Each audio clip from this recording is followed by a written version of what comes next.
ಇನ್ನು ಚಾಮರಾಜನಗರದಲ್ಲಿ ಮೂವರು ಎನ್ಕೌಂಟರ್ ಕೇಸ್ ನಿಮಗೆಲ್ಲರಿಗೂ ಗೊತ್ತೇ ಇದೆ. ಅದಕ್ಕೆ ಸಂಬಂಧಪಟ್ಟ ಹಾಗೆ ಇವಾಗ ಮಾನವ ಹಕ್ಕುಗಳ ಆಯೋಗ ಎಂಟ್ರಿ ಕೊಟ್ಟಿದೆ. ಇದಕ್ಕೆ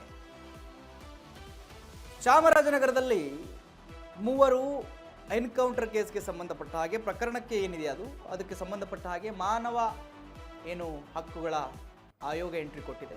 ಶೂಟೌಟ್ ನಡೆದ ಸ್ಥಳ, ಧ್ವಂಸವಾದ ಶಿಬಿರಗಳ ಪರಿಶೀಲನೆ ಮಾಡ್ತಾ ಇದೆ.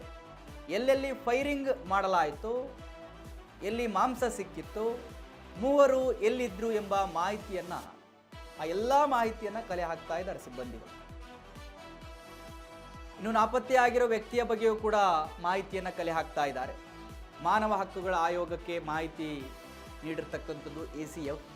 ಮಾನವ ಹಕ್ಕುಗಳ ಆಯೋಗ ಅಧ್ಯಕ್ಷರ ಆದೇಶದ ಅನುಸಾರ ತನಿಖೆ ಮುಂದುವರಿಸಿದ್ದಾರೆ. ರಾಜ್ಯದಲ್ಲಿ ಭಾರಿ ಚರ್ಚೆ ಆಗ್ತಾ ಇರತಕ್ಕಂಥ ವಿಚಾರ ಅಂತ ಹೇಳಿದ್ರೆ ಇದು ಚಾಮರಾಜನಗರದಲ್ಲಿ ನಡೆದಿರತಕ್ಕಂಥ 3 ಎನ್ಕೌಂಟರ್ ಕೇಸ್. ಬೇಕು ಅಂತ ಅಧಿಕಾರಿಗಳು ಹೊಡೆದ್ರ, ಇವರ ಮಧ್ಯೆ ಮತ್ತು ಅಧಿಕಾರಿಗಳ ಮಧ್ಯೆ ಏನಾದರೂ ಗೊಂದಲ ಇತ್ತ, ಎಲ್ಲದರ ಬಗ್ಗೆಯೂ ಕೂಡ ಭಾರಿ ಚರ್ಚೆ ಆಗ್ತಾ ಇತ್ತು. ರಾಮಲಿಂಗಾರೆಡ್ಡಿ ಅವರು ಸ್ಪಷ್ಟನೆ ಕೊಟ್ಟಿದ್ದಾರೆ. ಕತ್ತಲಾಗಿತ್ತು, ರಾತ್ರಿ 5:30 ಆಗಿತ್ತು, ಅವಾಗ ಕಾಣಿಸಿಲ್ಲ, ಅದಕ್ಕೆ ಹೊಡೆದ್ರು, ಅವೆಲ್ಲವೂ ಕೂಡ ನಡೀತಾ ಇದ್ದಾವೆ. ಸೊ ಅಲ್ಲಿ ಅಧಿಕಾರಿಗಳು ಹೇಳೋದು ಇವರು ಮರದಲ್ಲಿ ಹತ್ತು ಕೂತಿದ್ರು ಅಂತ ಹೇಳಿ. ಬಟ್ ಮರಗಳೇ ಇಲ್ಲಪ್ಪ, ಅಲ್ಲಿ ಹತ್ತು ಕೂರುವಂಥ ಮರಗಳೇ ಇಲ್ಲ. ಕೈಯಿಂದ ಹಿಡಿದ್ರೆ ಮುರಿದೋಗುತ್ತೆ ಅಂತ ಇನ್ನು ಚಿಕ್ಕ ಚಿಕ್ಕ ಗಿಡಗಳಿದ್ದಾವೆ.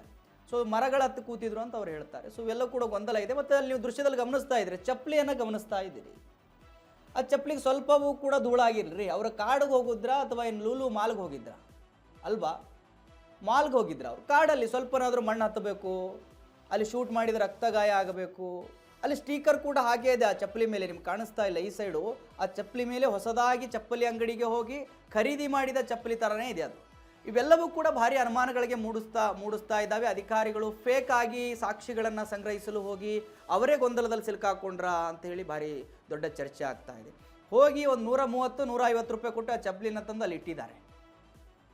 ಅಲ್ರಿ, ಸಾಕ್ಷಿಯನ್ನು ಮೊದಲೇ ಗೊಂದಲಮಯವಾಗಿದೆ, ಇಂತಹ ಸಾಕ್ಷಿಗಳನ್ನು ನೀವು ಸೃಷ್ಟಿ ಮಾಡೋದಕ್ಕೆ ಹೋಗಿ ಮತ್ತಿಷ್ಟು ನೀವೇ ಇದರಲ್ಲಿ ಸಿಲುಕಾಕೊಂಡಿದ್ದು ಭಾಳ ಹಾಸ್ಯಮಯವಾಗಿದೆ ಇದು.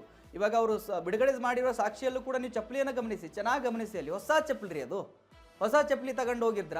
ಈ ಕಾರಿಗೆ ಸ್ಟೆಪ್ನಿ ತಗೊಂಡು ಹೋದಂಗೆ ಏನು ಕಾಡಿಗೆ ಹೋಗೋರು ಮತ್ತೊಂದು ಚಪ್ಪಲಿ ಇಟ್ಕೊಂಡು ಹೋಗಿದ್ರ. ಅದರಲ್ಲಿ ಭಾಳ ಪ್ರಶ್ನೆಗಳು ಮೂಡ್ತವೆ ಇವೆಲ್ಲವೂ ಕೂಡ. ಸೊ ಇವಾಗ ಮಾನವ ಹಕ್ಕುಗಳ ಆಯೋಗ ಎಂಟ್ರಿ ಕೊಟ್ಟಿದೆ, ಅಲ್ಲೆಲ್ಲ ಪರಿಶೀಲನೆ ಮಾಡ್ತಾ ಇದೆ. ನಮ್ಮ ಪ್ರತಿನಿಧಿ ವಿನೋದ್ ಅವರು ಇದರ ಬಗ್ಗೆ ಇನ್ನಷ್ಟು ಮಾಹಿತಿ ಕೊಡ್ತಾರೆ ನನಗೆ. ನ್ಯೂಸ್ ಡೆಸ್ಕ್ನಿಂದ ನೇರ ಸಂಪರ್ಕದಲ್ಲಿ ಸಿಗ್ತಾ ಇದ್ದಾರೆ. ವಿನೋದ್, ನೋಡಿ, ಇವಾಗ ಮಾನವ ಹಕ್ಕುಗಳ ಆಯೋಗ ಎಂಟ್ರಿ ಕೊಟ್ಟಿದೆ, ಅಲ್ಲಿ ಪರಿಶೀಲನೆ ಮಾಡ್ತಾ ಇದೆ. ಎಷ್ಟು ಮಾಂಸ ಇತ್ತು, ಎಲ್ಲಿ ಬಿದ್ದಿತ್ತು, ಯಾರ್ಯಾರೆಲ್ಲ ಶೂಟ್ ಮಾಡುವ ಜಾಗ ಹೇಗಿದೆ, ಯಾರೊಬ್ಬ ತಪ್ಪಿಸ್ಕೊಂಡಿದ್ದಾನೆ ಇನ್ನೊಬ್ಬ, ಆತನ ಬಗ್ಗೆ ಕೂಡ ತನಿಖೆ ನಡೀತಾ ಇದೆ. ಏನಿದೆ ಹೆಚ್ಚಿನ ಮಾಹಿತಿ ಕೊಡೋದಾದರೆ ವಿನೋದ್? ಮಾಧ್ಯದಿಗ್ಗ ಚಾಮರಾಜನಗರದಲ್ಲಿ ಏನು 3 ಜನ ಒಂದು ರೈತರನ್ನ ಎನ್ಕೌಂಟರ್ ಮಾಡಲಾಗಿತ್ತು. ಈ ಒಂದು ಎನ್ಕೌಂಟರ್ ಆದ ಬಳಿಕ ಒಂದು ರಾಜಕಾರಣದಲ್ಲಿ ಒಂದು ರಾಜಕೀಯ ಎರಚಾಟ ಸ್ಟಾರ್ಟ್ ಆದರೆ, ಒಂದು ಕಡೆ ಕುಟುಂಬಸ್ಥರ ಆಕ್ರೋಂದನ ಪ್ರತಿಭಟನೆ, ಮತ್ತೊಂದು ಕಡೆ ರಾಜಕಾರಣದಲ್ಲಿ ಒಂದು ವಿಚಾರ ಸದನದಲ್ಲಿ ಭಾರಿ ಚರ್ಚೆ ಆಯಿತು. ಇದಾದ ಬಳಿಕ ಈಗ ಒಂದು ಮಾನವ ಹಕ್ಕುಗಳ ಆಯೋಗ, ಹ್ಯೂಮನ್ ರೈಟ್ಸ್ ಇದೀಗ ಕೇಸ್ಗೆ ಎಂಟ್ರಿ ಆಗಿದೆ.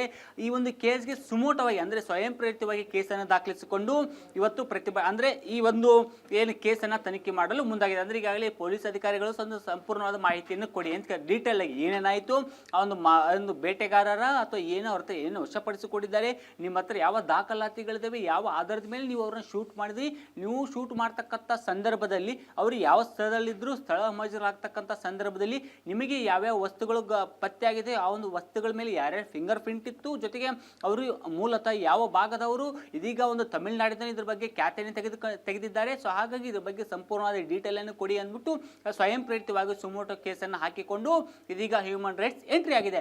ಈ ಒಂದು ಕಾರಣಕ್ಕೆ ಈ ಪ್ರಕರಣ ಅನ್ನೋದೇನಿದೆ, ಚಾಮರಾಜನಗರ ಒಂದು ಎನ್ಕೌಂಟರ್ ಪ್ರಕರಣ ಮತ್ತಷ್ಟು ಶಾರ್ಪ್ ಅಂದ್ರೆ ಒಂದು ಚುರುಕುಗೊಳಿದೆ. ಜೊತೆಗೆ ACFಗೆ ವಿಶೇಷವಾಗಿ ಮಾಹಿತಿಯನ್ನು ಕೊಡಿ ಅಂತ ಇದೆ. ಅಂದ್ರೆ assistant commissioner of forest department ಅವ್ರು ಏನಿದ್ದಾರೆ ಅವರುಗಳಿಗೆ ಸಂಪೂರ್ಣವಾಗಿ ನೀವು ಮಾಹಿತಿ ಕೊಡಿ ಅಂದ್ಬಿಟ್ಟು ಒಂದು ಹ್ಯೂಮನ್ ರೈಟ್ಸ್ ಅವ್ರ ಮಾಹಿತಿಯನ್ನು ಕೇಳಿದ್ರೆ, ಒಂದು ವೇಳೆ ಹ್ಯೂಮನ್ ರೈಟ್ಸ್ ಅವ್ರು ಕೇಳಿರ್ತಕ್ಕಂಥ ಮಾಹಿತಿಗಳಲ್ಲಿ ಏನಾದರೂ ಕೇಳಿರ್ತಕ್ಕಂಥ ಮಾಹಿತಿಯಲ್ಲಿ ಅರಣ್ಯ ಇಲಾಖೆಯವರು ಕೊಟ್ಟಿರ್ತಕ್ಕಂಥ ಮಾಹಿತಿ ಏನಾದರೂ ಲೋಪದೋಷಗಳು ಕಂಡು ಬಂದಿದ್ದೇ ಆದಲ್ಲಿ ಮತ್ತೆ ಅವರಿಗೆ ನೋಟಿಸ್ ನೀಡುವ ಸಾಧ್ಯತೆ ಜಾರಿ ಇದೆ. ಯಾಕಂದರೆ ಅಂದರೆ ಕೆಲವೊಂದಿಷ್ಟು ಕಾನೂನುಗಳು ಕಟ್ಟುಪಾಡುಗಳು ಬರ್ತವೆ. ಯಾಕೆ ಯಾವ ಸಮಯದಲ್ಲಿ ನಾವು ಎನ್ಕೌಂಟರ್ ಮಾಡಬೇಕು, ಎನ್ಕೌಂಟರ್ ಮಾಡುವಂಥ ಸಂದರ್ಭದಲ್ಲಿ ಎಂಥ ಇನ್ಸಿಡೆಂಟ್ ಇರಬೇಕು, ಯಾವ ವ್ಯಕ್ತಿ ಇರಬೇಕು, ಜೊತೆಗೆ ಆತ್ಮರಕ್ಷಣೆಗಂತ ದಾಳಿ ಮಾಡಿದಂಥ ಸಂದರ್ಭದಲ್ಲಿ ಅವರಿಗೆ ಎಲ್ಲಿ ನಾವು ಶೂಟ್ ಮಾಡಬೇಕಂತ ಕೆಲವೊಂದಿಷ್ಟು ಗೈಡ್ಲೈನ್ಸ್ಗಳಿವೆ, ಪ್ರತ್ಯೇಕ ಗೈಡ್ಲೈನ್ಸ್ಗಳು.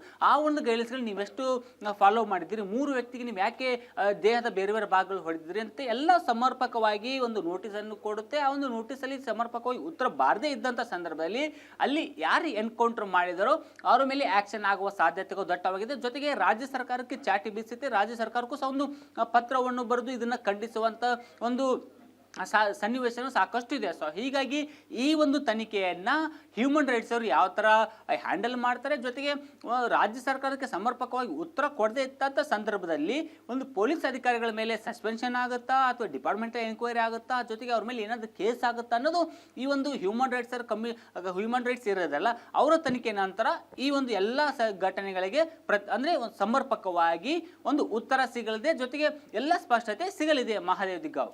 ಓಕೆ ಥ್ಯಾಂಕ್ ಯು ವಿನೋದ್ ನಿಮ್ಮೆಲ್ಲ ಮಾಹಿತಿಗಾಗಿ. ವೀಕ್ಷಕರೇ, ಇವಾಗ ಏನು ಆಗುತ್ತೆ ಅನ್ನೋದು ಭಾರಿ ಕುತೂಹಲನೂ ಇದೆ, ನಿರೀಕ್ಷೆಗಳು ಇದ್ದಾವೆ ಹಲವಾರು, ಏನೆಲ್ಲ ಆಗುತ್ತೆ. ಒಟ್ಟಿನಲ್ಲಿ ಅವರು ನಿಜವಾದ ರೈತರೇ ಹೌದು ಅನ್ನೋದು ಆದರೆ ಅವರಿಗೆ ಪರಿಹಾರ ಸಿಗಬೇಕು, ಅವರ ಕುಟುಂಬಗಳಿಗೆ ಸರ್ಕಾರ ನೆರವಾಗಬೇಕು ಒಟ್ಟಿನಲ್ಲಿ.